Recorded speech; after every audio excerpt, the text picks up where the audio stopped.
Alors Daniel Baudessel, bonsoir. Bonsoir. Alors vous êtes la metteur en scène de la pièce Ils étaient tous mes fils de Arthur Miller, qui sera présentée dans exactement une semaine au théâtre du Cube Noir. En tout cas c'est vrai qu'on est dans une série Artus là depuis un mois avec un mois et demi avec des pièces qui s'enchaînent. Voilà. Alors Ils étaient tous mes fils. Alors racontez-nous un petit peu le choix de cette pièce. Pourquoi vouloir mettre en pièce? Peut-être pour ceux qui connaissent pas, nous résumer Ils étaient tous mes fils parce qu'il y a peut-être des gens qui connaissent pas Arthur Miller. Oui, alors c'est résumer cette pièce, c'est pas le plus simple. Chaque fois que j'ai essayé... Vous donnez envie. Oui, voilà, je préférais donner envie parce que chaque fois que j'ai essayé de la résumer, c'est un peu compliqué. Donc ça se passe peu de temps après la Seconde Guerre mondiale aux États-Unis, dans une petite ville, et où voilà, on retrouve une famille. Bon, c'est je dirais les personnes centrales de la pièce, des voisins. Et il se trouve que le père de cette famille avait une usine d'armement durant la guerre. Ben, évidemment, la guerre finie, il s'est reconverti.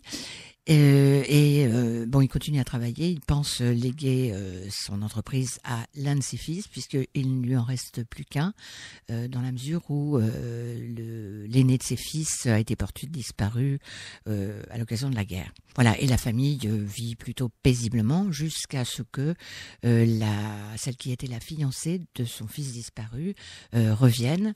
En fait, des liens se sont noués avec l'autre fils et donc ils ont l'intention de se marier. Et ça fait renaître une ancienne histoire, puisqu'il se trouve que cette jeune fille est aussi la fille de l'ancien associé de Joe Keller. Cet associé ayant eu des soucis avec la justice qui l'ont conduit à un procès et à être condamné à une peine de prison durant la guerre pour avoir livré des pièces défectueuses à l'armée. Donc du coup, l'histoire renaît et en plus, un invité surprise s'annonce, c'est le frère de la jeune fille qui vient pour la première fois depuis des années d'aller voir son père en prison et voilà, qui semble avoir envie de reconsidérer les événements passés. Ouais, donc on est en plein déraillement finalement du rêve américain et de l'American Way of Life. Oui, parce qu'effectivement, le héros, ce père, Joe Keller, semble avoir réussi, il est satisfait de sa réussite. Voilà, et il semble que par le biais de cette arrivée, la réussite est remise en question. Bon, il y a aussi quelque chose qui est important dans la pièce, c'est justement ce fils disparu. Il n'est que porté disparu. Chacun s'est fait une raison, sauf la maman, qui attend le retour de ce fils disparu, puisqu'il arrive que certains reviennent très longtemps après. Donc, pendant un moment, c'est surtout ça le sujet principal de la pièce, jusqu'à ce qu'on dévie un petit peu. Je ne veux pas en dire plus, parce que sinon je raconte toute l'histoire. Alors c'est pas...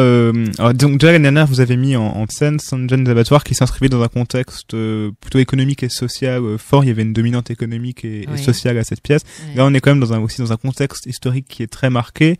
À chaque fois, les pièces que vous choisissez de mettre en scène s'ancrent dans une réalité économique, sociale ou politique. Oui, c'est volontaire de votre part d'exploiter ces voies-là? Oui, c'est ce qui m'intéresse. C'est ce qui m'intéresse. Et là, j'avais déjà monté une pièce d'Arthur Miller, et ce qui m'intéresse chez cet auteur, bon, je connais pas tout ce qu'il a écrit, mais c'est sa capacité à raconter une histoire, mais en fait, c'est bon, là, moi, en l'occurrence, c'est pas seulement l'histoire qui m'a intéressée, c'est ce qu'elle peut susciter comme question et comme réflexion. Et effectivement, on est amené à s'interroger sur à quoi ça correspond de réussir. Est-ce qu'une réussite est forcément, j'ai envie de dire, sans tâche?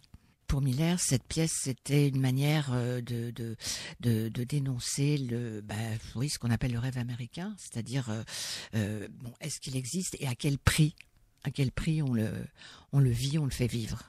Voilà, c'est ça qui m'intéresse effectivement. Alors, il y a une équipe d'une dizaine d'acteurs, en gros, sur cette pièce, avec, vous disiez, on en parlait en antenne, les 3/4 sont plutôt des jeunes ou des étudiants. Comment est-ce qu'ils ont perçu cette pièce, ce regard sur cette époque et aussi sur le rêve américain et la manière on parlait de se projeter dans une réussite. Comment eux, en tant que jeunes, ils ont perçu un petit peu l'intérêt de cette pièce à ce niveau-là?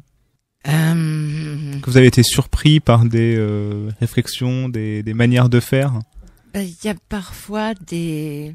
en fait, à mon avis, le texte de Miller, bon, comme tous les textes de théâtre, c'est ce qui fait leur intérêt, et comporte beaucoup de ce qu'on appelle du sous-texte. Et c'est vrai que il y a des références ou des allusions qui je pense, ont été mieux comprises par les plus âgés que par les plus jeunes, qui se sont peut-être plus focalisés sur l'histoire, sur les personnages. Bon, ce qui est intéressant, en même temps, il faut les faire vivre, hein, les personnages. C'est vrai qu'on raconte une histoire, qu'elle a une finalité, mais bon, il faut avant tout faire vivre les personnages.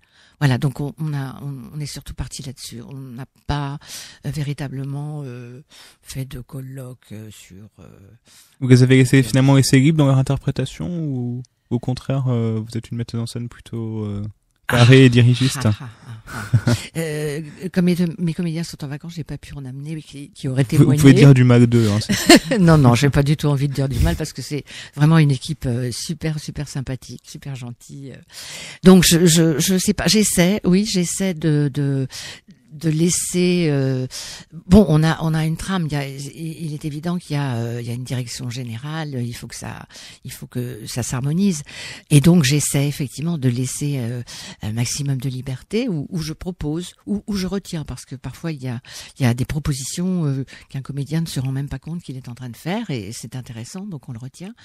Donc je crois que j'essaie de doser. Moi j'ai toujours un petit peu peur d'être trop directive, alors donc j'essaie d'y être attentive au maximum.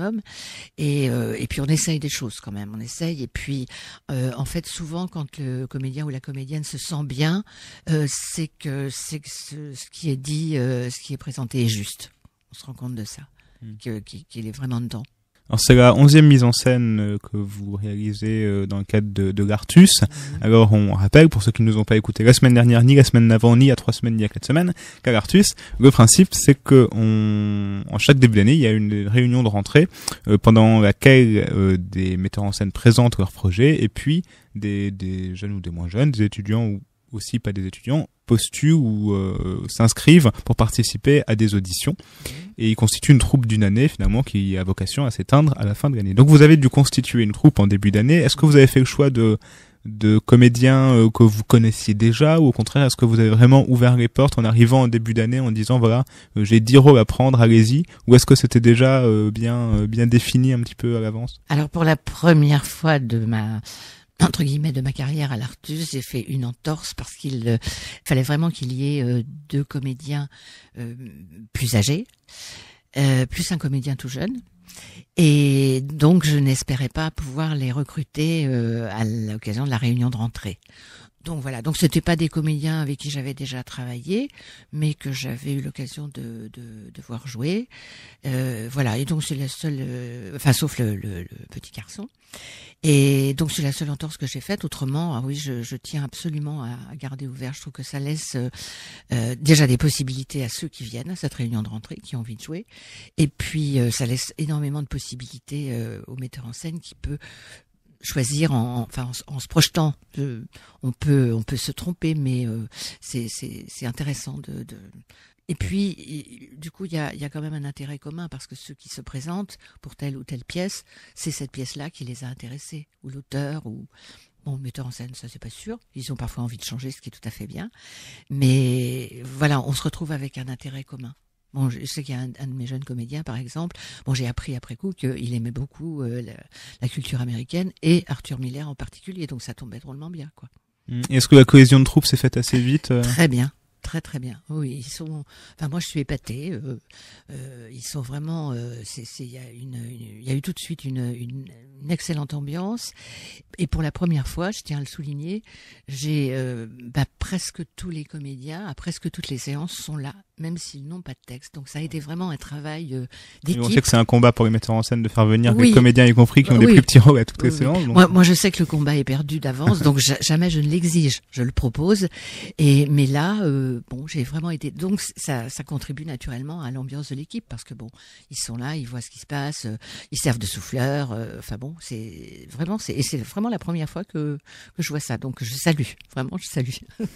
Alors, on va parler du petit jeune quand même. Alors, il a 10 ans, il s'appelle Il vient Noah d'avoir 10 ans, Case à peine, Dion. oui. Ah, il vient d'avoir 10 ans. Mhm. Alors c'est assez rare de voir dans des compagnies amateurs même et même professionnelles de voir des enfants jouer dans des troupes d'adultes. Alors Oui. comment ça s'est passé? Pourquoi est-ce que vous y teniez?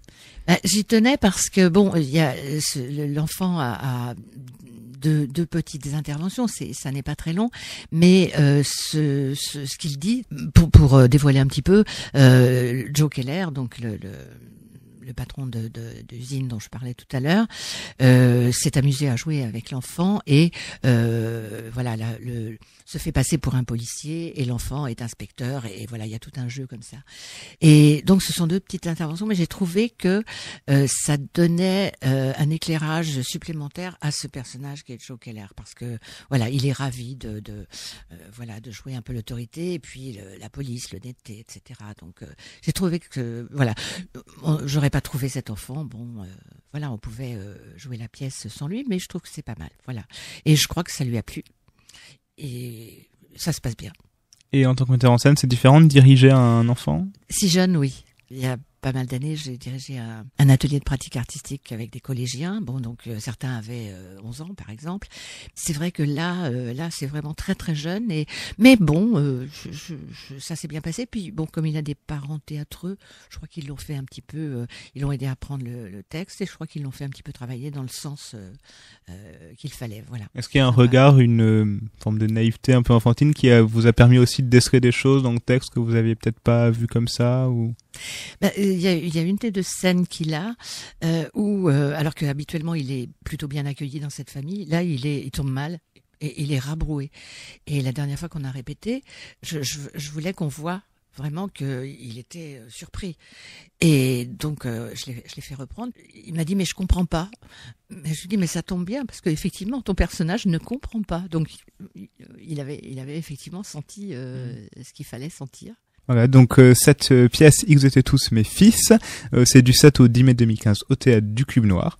C'est à 20h30 et à 17h le dimanche comme d'habitude. Et faut penser à réserver parce que souvent ça part assez vite. C'est mieux. C'est mieux. Puis voilà, on aime bien savoir s'il y a du monde qui va venir nous voir. Au niveau de la scénographie, il y a des surprises ou de la mise en espace ou des décors? Alors, il y a deux jeunes scénographes qui s'en occupent.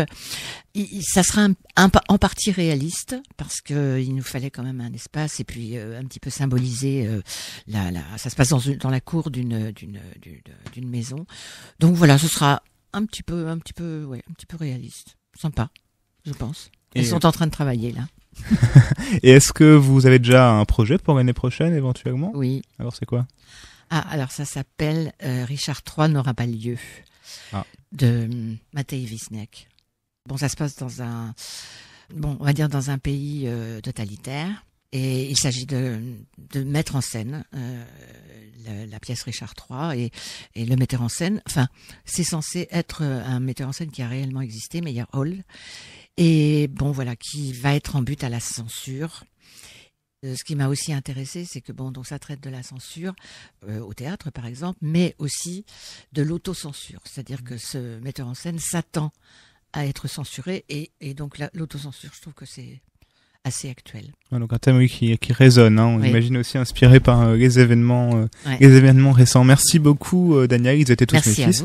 Du 7 au 10 mai 2015 au théâtre du Cube Noir à Königshofen. On se retrouve tout de suite après Christine and the Queens.